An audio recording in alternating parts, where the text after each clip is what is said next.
Bonjour à tous, c'est le Zarkiller qui vous parle pour une nouvelle vidéo. Aujourd'hui, rétrospective Legends of Shima 2013 à 2015 et plus particulièrement, excusez-moi, sur les tribus du Royaume oublié. Donc en effet, le Royaume oublié qui contient plusieurs tribus, trois au total, les chauves-souris, les araignées ainsi que les scorpions. Et il faut savoir que ces trois tribus, eh bien, n'ont entre guillemets que existé en 7, enfin sous forme de 7, que durant bien, la première vague 2014, ce qui veut dire que nous avons eu au final très peu de modèles et donc forcément assez peu de figurines et de variations différentes. D'où la raison pour laquelle eh bien, je vais mettre les trois tribus dans une seule vidéo. Voilà, bien évidemment, cette première partie sera consacrée à tout ce qui est figurines ainsi que personnages, voilà, et la seconde partie, quant à elle, sera consacrée eh bien, à tout ce qui est véhicules, structures et autres. Mais pour l'instant, justement, commençons avec les figurines et commençons avec la tribu des chauves-souris, si vous voulez bien, avec Braptor. Donc, Braptor que voici. Donc, Braptor qui est aveugle, mais qui a une très forte ouïe et qui a aussi une grosse force brute. D'ailleurs, ce qu'il fait, qui attaque tout sans discrimination, excusez-moi. Et justement, eh bien, le problème, c'est qu'il n'est pas très intelligent malgré cette grosse force brute. Il aime faire partie du groupe et n'aime pas trop réfléchir. Forcément, ça se comprend. Et donc là, vous avez la version de Braptor sortie dans le 70128, le Braptor Wing Striker. Et d'ailleurs, c'est la seule version existante de Braptor. Donc en effet, là encore, on va vite se rendre compte que la très grande majorité des personnages n'ont le droit qu'à une seule figurine, une seule variation, c'est tout quoi. Donc notez bien l'imprimé des jambes, par contre, car en effet, ce sera la seule différence, une seule différence avec l'autre chauve-souris du groupe. Et donc voici pour les petites ailes, comme vous pouvez voir, ce sont ces ailes-là classiques, hein, donc pas de nouvelles ailettes, comme ça avait pu être le cas pour les aigles à l'époque. Là encore, toutes les figurines des tribus du royaume oublié n'ont qu'un seul imprimé au niveau de la tête. Et donc là encore, remarquez bien le petit sourire de Braptor. Voici pour la tête, avec des petites parties métalliques. Là encore, un grand classique de Shima qui revient pour la tribu. Par contre, forcément, vous remarquez, nouveau moule hein, de tête. Et enfin, voici pour l'arme, donc qui est son Sonor Blaster, comme ceci. Voilà. Donc ça, c'est pour Braptor. On va le mettre ici pour l'instant. Et on va passer maintenant eh bien, à la seconde chauve-souris, qui est Blista. Blista est la chauve-souris la plus rapide et la plus forte de tous attributs, mais elle est facilement distraite et il faut bien dire, elle préfère les blagues au combat, même ce qui, bien évidemment, si elle voit tous ses attributs participer au combat, elle vient se joindre à elle avec grand plaisir. Donc Blista eh bien, aime les blagues et les farces et n'aime pas l'inverse, tomber ou atterrir sur sa tête, ce qui est compréhensible là encore. Et donc, comme vous remarquez, eh bien, Blista a le même imprimé de torse que Braptor, mais un imprimé de jambes différent, donc un peu moins armuré effectivement que notre ami Raptor. Et là, vous avez la version de Blista qui est apparue dans le 110134, le Lavertus Outland Base, dans laquelle bon, elle vient avec là encore épaulettes, tout ça. La petite tête sera différente, une bouche un peu plus ouverte, comme vous pouvez le remarquer.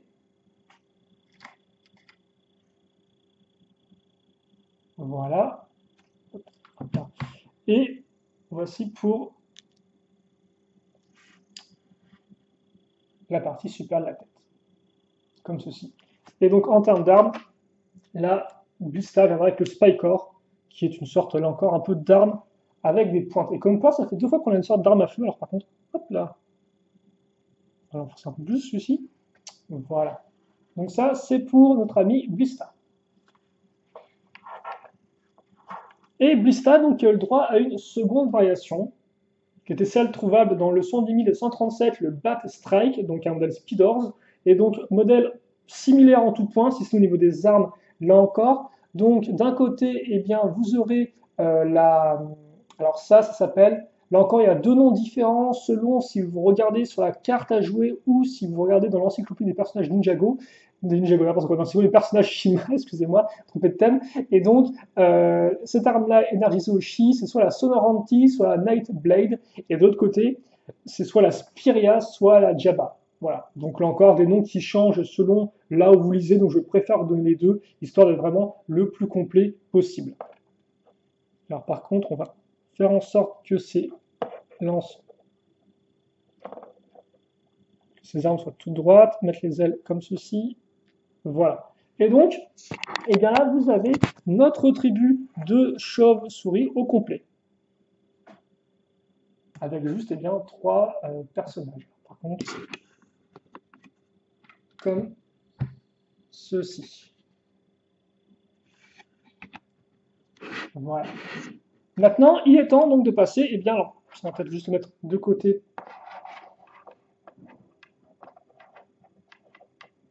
Voilà. On va le mettre au fond. On va maintenant passer aux araignées. Donc les araignées, on va commencer avec Sparatus, qui est le personnage qui aura le droit le plus de variations différentes entre toutes les tribus du royaume oublié. Et donc, Sparatus, te voici, te voilà. Alors, comme on peut le remarquer, qui dit araignée dit justement un peu de fil d'araignée, de toile d'araignée un peu sur son corps, qui raccroche son chi d'ailleurs. Voilà, vous noterez les petites genouillères qui ont l'air assez dangereuses. Et aussi, remarquez comment elle fait de la tête. Et voici l'arrière du corps. Donc Sparatus, qui est ambitieux, qui aimerait bien passer du grade de drone araignée à celui de soldat araignée, mais qui hélas ne peut pas, et qui aime bien aussi faire des blagues assez prisonniers. Donc il aime jouer des tours, et à l'inverse n'aime pas eh bien, être encore et toujours un soldat araignée. Enfin, non, il n'aime pas ne pas être un soldat araignée, excusez-moi. Donc il aimerait vraiment pouvoir monter en grade, mais hélas, le pauvre, eh bien, ce n'est pas gagné.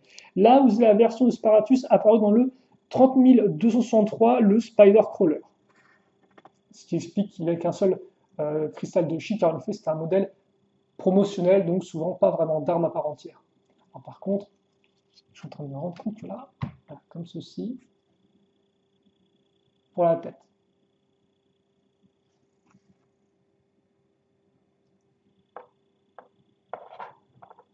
Sparatus qu'on retrouvera aussi donc dans le 110 130, le Sparatus Spider Stalker, dans lequel il vient avec sa Weborax, donc c'est une pièce d'ache avec une araignée sur le côté. Plutôt cool encore, même si c'est assez simple en termes de construction. Vous pouviez aussi le retrouver dans le 110 134, le Lavertus Outland Base, dans lequel il venait carrément sans armes. Donc comme ça, c'est vite vu, c'est Sparatus. J'ai un peu de mal en ce moment. Pour cette vidéo, j'ai quelques petits problèmes de confusion, j'espère un peu de chaussures et tout. Et enfin, la dernière version de Sparatus, c'est celle apparue dans le 110 138, un Speedors, le Web Dash, dans lequel, là encore, vous avez deux noms selon l'arme, enfin deux noms selon la source où vous allez. Donc d'un côté, vous avez l'arme Oshi qui est le Clubback ou Swift Sting, et de l'autre, c'est le Shi Staffa ou Toxic Staffic. D'ailleurs, je suis en train de me rendre compte, vous ne pouvez même pas voir correctement parce qu'il y a.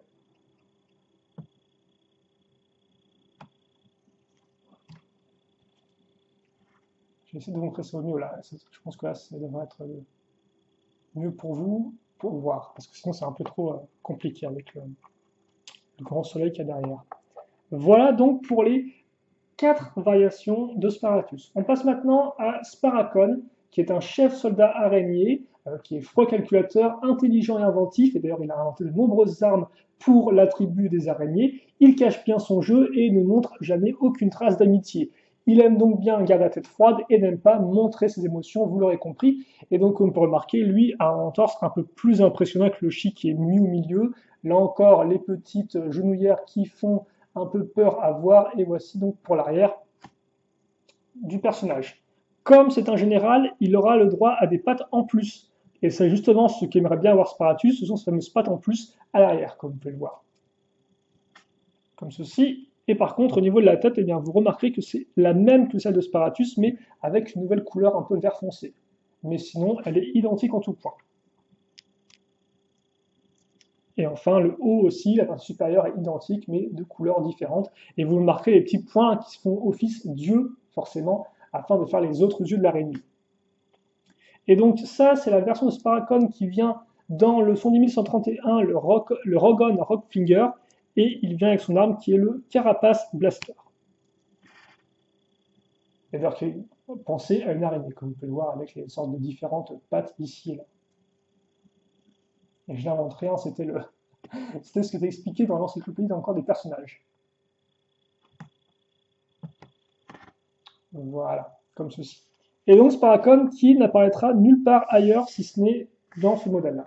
Donc une seule apparition pour Sparacon. Et enfin, pour la chef des araignées, voici Spinline. Alors par contre, je vais peut-être devoir juste mettre Sparacon de côté pour l'instant. Donc Spinline, qui ressemble à ceci. Alors,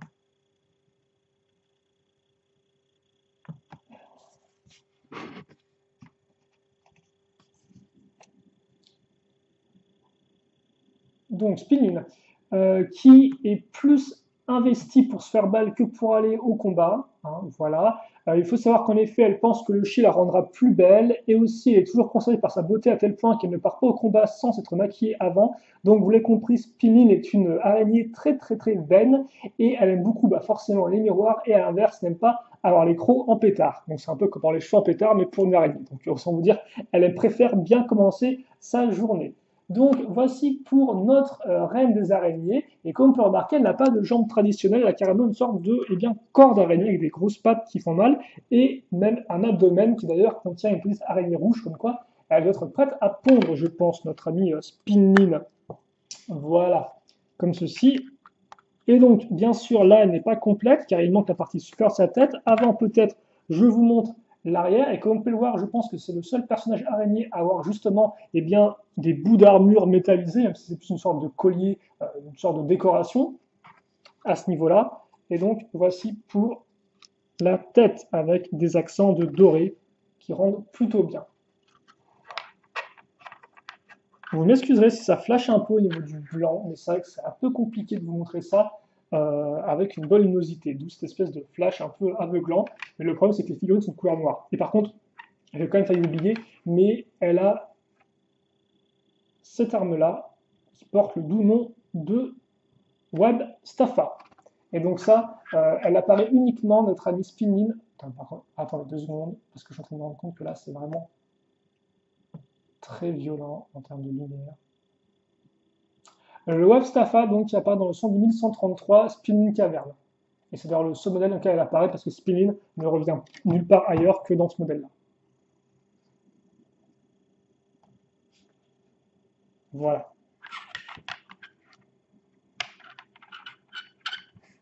Comme ceci. Et donc, si vous voulez l'attribut araignée au complet, la voici. Bon, vous reverrez les versions du Sparatus par la suite. Pour l'instant, c'est pas très très important. Voilà.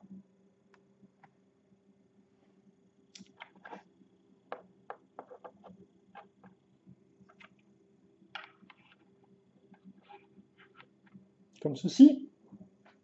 Et maintenant, passons au scorpion, donc la troisième et dernière des tribus de ce territoire, de ce royaume plutôt, oublié. Et donc, les scorpions, on va commencer par le chef, Scorm. Mon Scorm, qui est le roi fou des scorpions, obsédé par voler, il est obsédé par voler tout le chi pour la domination suprême. Il est craint de tout le monde et des autres tribus, et il n'hésite pas à frapper ses subordonnés quand les choses tournent mal. Il aime donc, vous l'aurez compris, la puissance, toujours plus de puissance, et à l'inverse, n'aime pas quand ses ordres ne sont pas obéis. Et comme on peut le voir, Scorm, donc, qui a une très jolie armure. Notez bien comment est fait le schéma de l'armure, enfin le motif un peu de l'armure à l'avant, car en effet, ce sera un peu différent selon les personnages scorpions. Et voici l'arrière. Scorm est le seul à venir avec cette magnifique armure, comme vous pouvez le voir. Armure qui a d'ailleurs une accroche à l'arrière pour laisser passer sa queue de scorpion, forcément. Et voici pour la tête. Alors par contre, il faudra noter que tous les scorpions ont la même tête, plutôt le même imprimé de tête, si vous préférez.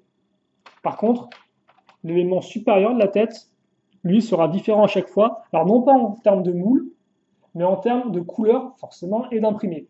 Notez bien le motif du scorpion au-dessus, il sera différent à chaque fois. Ça, c'est à savoir.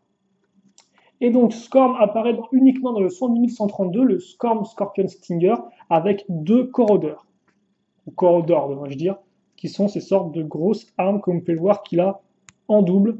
Et donc, forcément, là, je pense que la puissance, les gentils vont la sentir passer.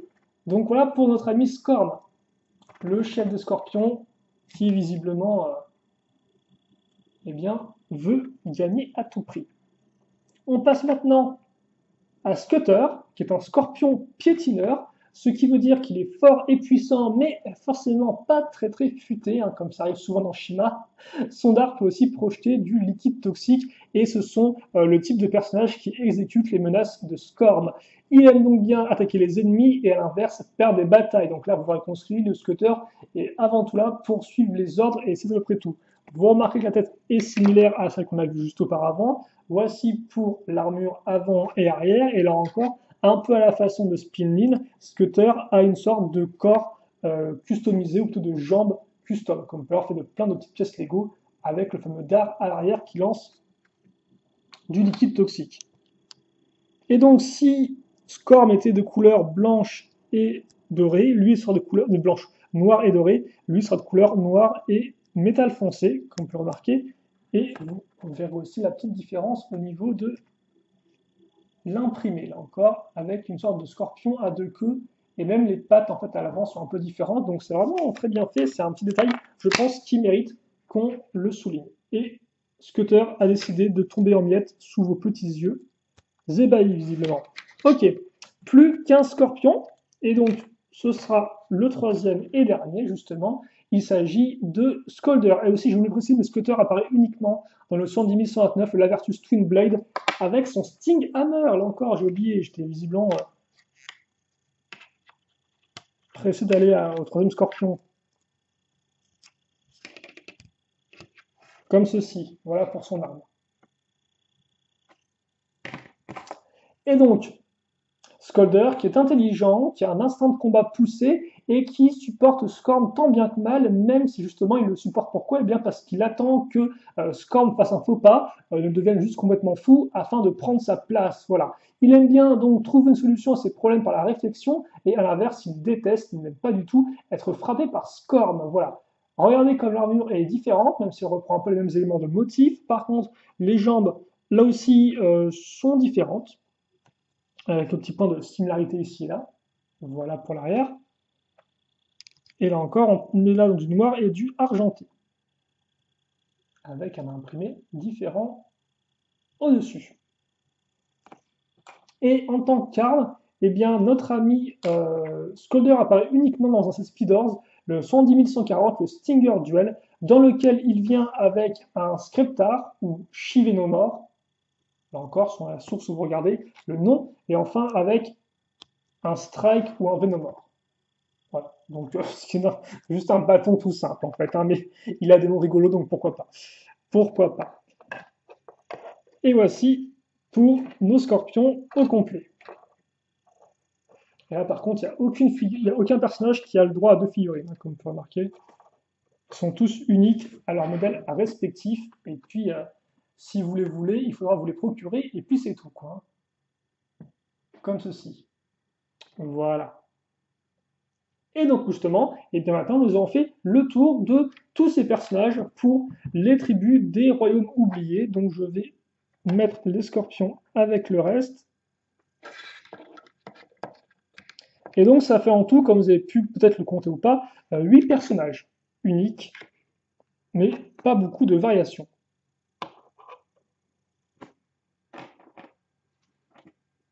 Je vais mettre donc les variations Sparatus, qui est le seul qui en a un certain nombre.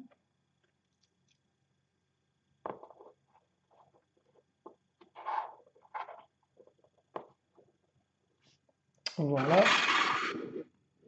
Et comme ceci, donc, pour nos 3 tribus. Donc, juste place la caméra. Et voilà. Alors, caméra placée, la mise au point est faite. Et maintenant, il ne me reste plus qu'à mettre un tout petit peu de lumière. Je ne sais pas si ce serait nécessaire ou pas. Non, donc je n'ai pas l'impression que ce soit nécessaire. Hein. Je pense que la lumière était très bien comme ça. Donc, on va laisser et ne plus y toucher. Voilà, cette maudite lumière. Je vous jure, des fois, la lumière naturelle n'est pas très très compatible avec ma lumière électrique, étrangement. Donc, voilà pour ces 3 tribus. J'espère en tout cas que vous avez apprécié vous la vidéo. Et puis bien évidemment, là se termine la première partie, mais la seconde partie sera postée demain. Et donc vous pourrez voir justement quels sont les véhicules et autres structures de nos trois tribus. Et il y aura quand même de quoi faire, hein. Il y a un petit nombre de choses à montrer, donc j'espère que vous serez là avec moi. Et puis écoutez, pour le reste, si vous avez des questions, des commentaires, n'hésitez pas à me les poser. Et puis nous, donc, on se retrouve pour la seconde partie dès demain pour la suite de ces choix de tribus qui ont eu, hélas, une durée de vie plutôt courte. Voilà. Allez, salut à tous et à la prochaine. Salut, salut.